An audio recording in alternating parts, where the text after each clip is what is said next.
Welcome to the Boyk Brief. I'm attorney Mike Bruno, and I'm joined by Eric Finch. Good afternoon, Eric. How you doing? Good afternoon. How are you? I'm doing well. Where are you sitting right now? So I'm actually in Denver, Colorado. So just so that the viewers understand, we didn't randomly select some guy from Denver, Colorado to have a conversation with. You hail from Sylvania, Ohio. Yes, I'm from Slovenia. I was actually born in Toledo, and I went to school all the way through Slovenia school. Started at Highland, then went to McCord, and then went to Northview High School, and then for college I ended up going to the University of Cincinnati. So it was all in Ohio. And our families have intersected over the years. Your dad, Ron, was a classmate of my youngest brother, Rob, at Southview. Uh, During the early 80s, a gang of troublemakers, I'm sure, but that's for another discussion later on. But over the years, I'd seen your dad, and it seemed like we were on the same cycle going to JoJo's Pizza on Friday night, picking up pizzas. And he would tell me these stories about coming home from China and these places, and I'm like, what the heck does this guy do? So tell us a little bit about how this business of yours, Brightz Limited, came into being.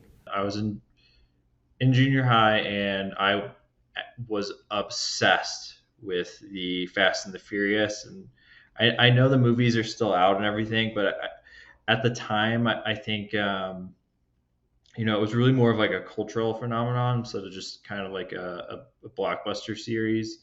And I don't know if you remember the cars at the time would have neon lights underneath the car body, and it would make kind of like the ground around the bike glow, and or not around the bike, around the car glow. And I just thought that was the coolest thing on the face of the planet, and I wanted that more than anything. And so the idea that I came up with was, what if I had that same sort of concept, but I just put it underneath my bed, and instead of underneath the car? Because obviously, junior high, I think I was maybe 12, so I was still a couple of years away from having a car. So that really wasn't even in the realm of possibility. So what ended up happening is my father uh, wasn't he still is, but was an electrical engineer at the time, and so we started looking into what would actually entail putting those neon lights underneath a bed. And what we found out was you would need a car battery. All of these things would have to be wired up, and my dad, I remember him saying, he's like, "We are not putting a car battery on your bed. That is about as bad of an idea as it gets." And he just happened to be messing around with LED lights at the time, and so LED lights really had been out for a little bit of time at that point, but they weren't really used in the way they are now, where you just see them everywhere. They were really just in automotive lights, and not really a whole lot of other spots. I mean, at the time, Christmas lights weren't even using LED lights. It was, yeah, it was kind of cutting edge stuff. Um, so he actually came up with this idea to use LEDs rather than neon, which would lower the amount of power that was needed. None of this made any sense to me at the time, and so we drove around the Toledo area for an entire day, going from Radio Shack to Radio Shack, because each Radio Shack had one LED. So they had one LED red bulb.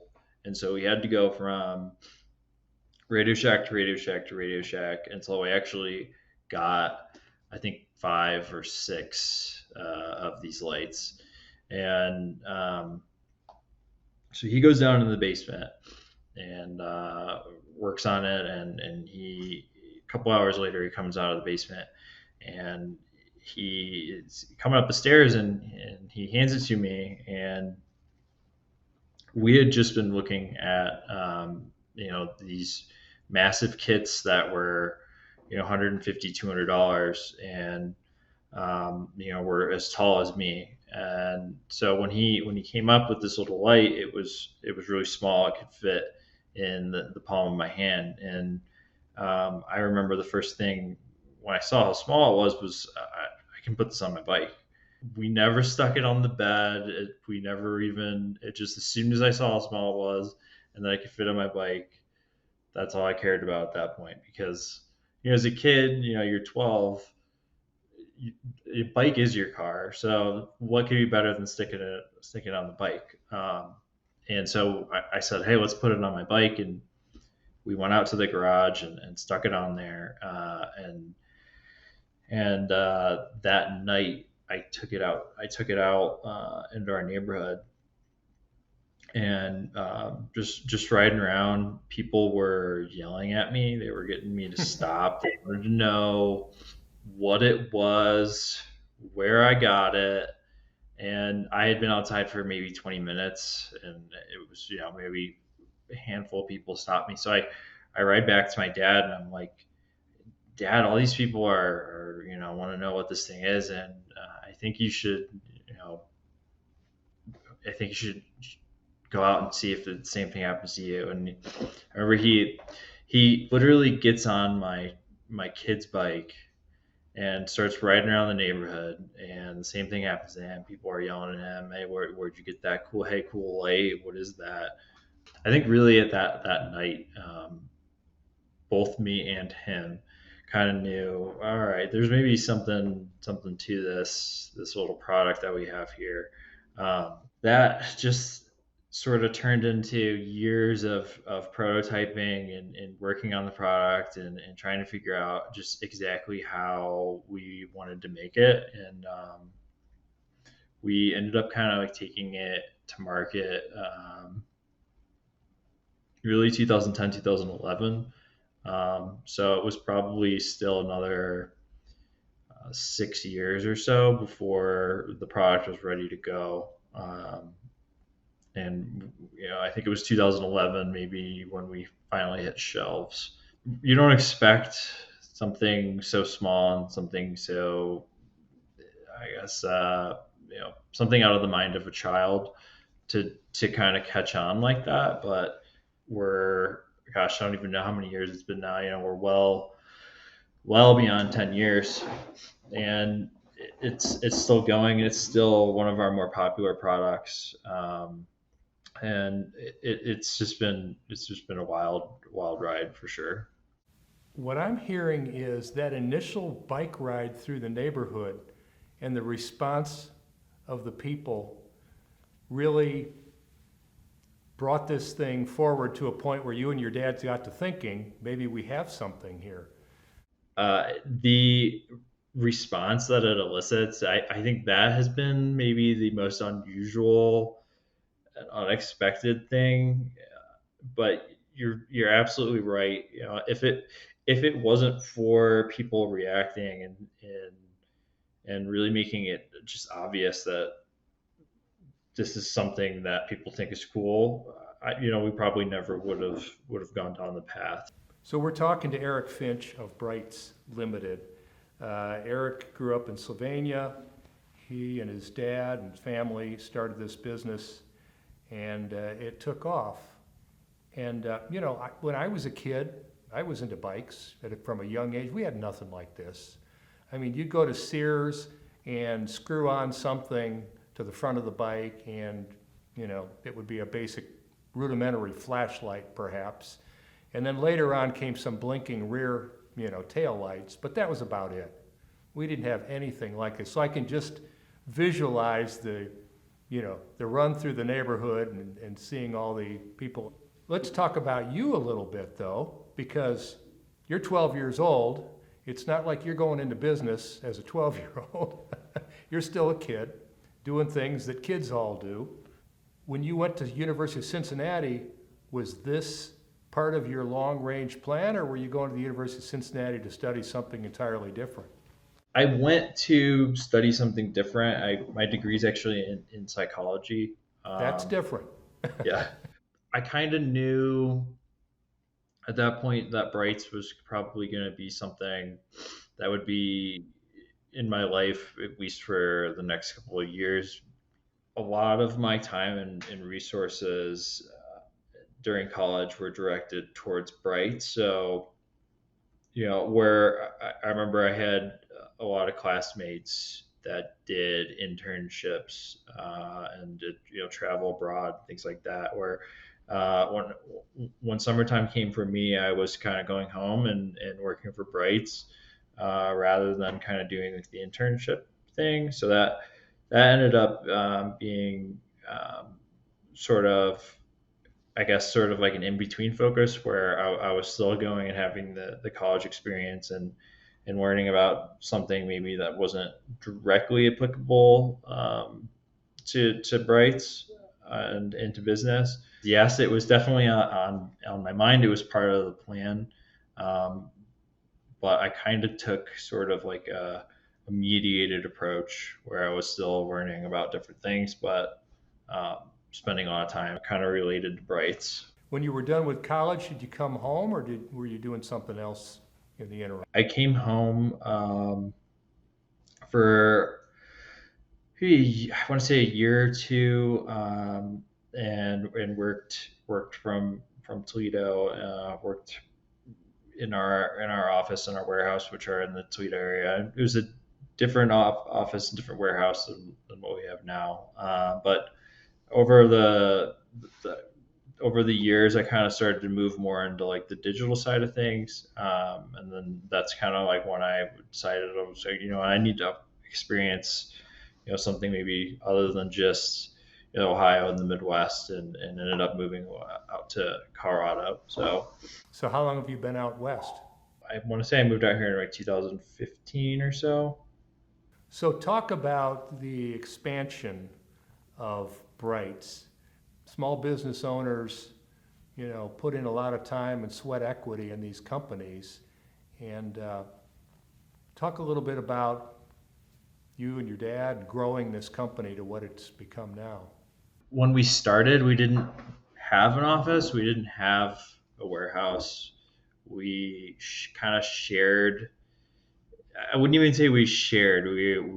Borrowed some space, and my uncle had a company totally unrelated to Bright's. He was doing like construction distribution for consumables, so things like lubricants for machinery and things that you would need on like a manufacturing job site. And so he had a warehouse, and we basically borrowed like a little corner of the warehouse that he had. And when I mean a corner, I mean it was literally like the corner of the warehouse. Um, Maybe the size of one bedroom apartment. It was not large, and we didn't need a lot of space. That worked for a little bit of time, and then we slowly started taking up more and more of that warehouse to the point where they were like, all right, we need to get something on our own. And that's when we moved to where our office is now. We had some warehouse space there, and we just moved over to another newer warehouse that is significantly larger. That's actually in Toledo, but um, yeah, it's been, you know the warehouse that we're in now is, you know I'm not exactly sure off the top of my head what the square footage is, but you can fit multiple football fields probably inside of it. That just sounds incredible. And going from like just a little corner piece of a warehouse to needing that amount of space has just been a really wild ride. And that it seems like it seems like it doesn't. It's not really slowing down. We're probably going to need more space soon, and we're going to need more office space, and yeah, it's been wild. So again, we're talking to Eric Finch of Brightz, uh, and he and his family business are all into illumination, starting with bicyclists. I know you've gotten into other areas now. I saw that you can purchase them for rollerblades. You can affix them to just about anything. We've kind of branched out into more than just bikes, mostly in the outdoor realm of things, not entirely. But we have a light for like a basketball hoop, a light for a trampoline, like light for rollerblades, like you mentioned. We have quite a few camping items as well. But I would say that the bicycle items are still really our bread and butter, and are the bigger part of our business. The other items are kind of newer, and things that we've done for a few years. One of the items that does pretty well for us is we have a lighting kit for cornhole boards, which I'm sure you've played, being from Ohio. Those do pretty well, and they're actually really cool, and they help you play. I've got to invest in one of those right now. It really helps at night. You don't have to stop playing; you just keep on going. One of the things we're not afraid to do is we're not afraid to try something new. So we're always coming up with new stuff, and how can we light things differently that is just fun and unique. We're always looking for new opportunities, and it's been a ton of fun. It's been lots of fun coming up with these things. Yeah, and we have so many items now. I can't even begin to try to list them. We just and I know we have a dozen, maybe a dozen more coming. So stay tuned. Okay. Well, I know you can get them through the website because I've been on the website. What other major retailers like bike shops, I'm assuming bike shops carry these products? You'd find us more in like independent toy stores more than bike shops. And without getting too much into the weeds of that, but there's bike shops typically go through distributors, and so we would have to kind of give up some control of our brand and our item for somebody else to sell it to the bike shop. So it's we do some business with some bike shops, but we do it directly with them, and they're not all necessarily um, set up to do that. So I would say our bigger customers are some of the larger chains in the United States. The first big one that picked us up, is somewhat local to Toledo with Meyer. Okay. They were really the first one to pick us up, so there's that local connection there as well. But they've been a customer of ours for really since I think 2011, 2012. And we also sell to Walmart and Target, Dick's Sporting Goods, a fair amount of just a lot of the big box stores. But we also sell to little toy shops and little gift shops as well. We don't we try not to say someone is too small or too big. We sell just about to everyone. We sell to like Learning Express stores and Ace Hardware and just little places here and there. So we try to cover a wide range of places. That's for certain. So I'm a cyclist, and these things work on my road bike. They work on my cruiser. I mean, there's no way you can't get these things on your bike. And we've participated in the Sylvania Glow Rolls over the years, and I've seen your parents there at those, handing them out. It's a great thing. Everybody is just so lit up. And the coolest part of the Glow Roll is going around Olander Lake and seeing everything lit up on the other side. It's just the coolest. I mean, I've stopped and taken photographs of that. And that's because of Brightz. I mean, that's just an incredible picture. I think we're probably partially responsible for some of it, but we haven't done anything to like throw fuel on that fire, and people seem to be doing that. It's very organic. So it's, believe it or not, I was just on vacation in Mexico, and basically got held up in Puerto Vallarta it was a night ride, just like I've seen in the States a million times. So it's happening all over the place. I don't know how much we've had to do with the proliferation of that, but we've certainly been a part of it. Your product not only is recreational and cool looking, but it also has a safety feature. I mean, the name of the game in cycling is be seen. Otherwise, you might get hit. That's been one of the things that I think personally I've taken pride in is, you'll never know really how many people were saved from getting hurt because they were using our product, and that's not really what we're out there to do. We're not necessarily out there as a safety product. We're really out there more for fun. But at the end of the day, if one person or two people didn't get hurt because they were using our product, that's amazing to me. Every once in a while I think about that, and we've sold thousands upon thousands of these lights now over the past 10 years.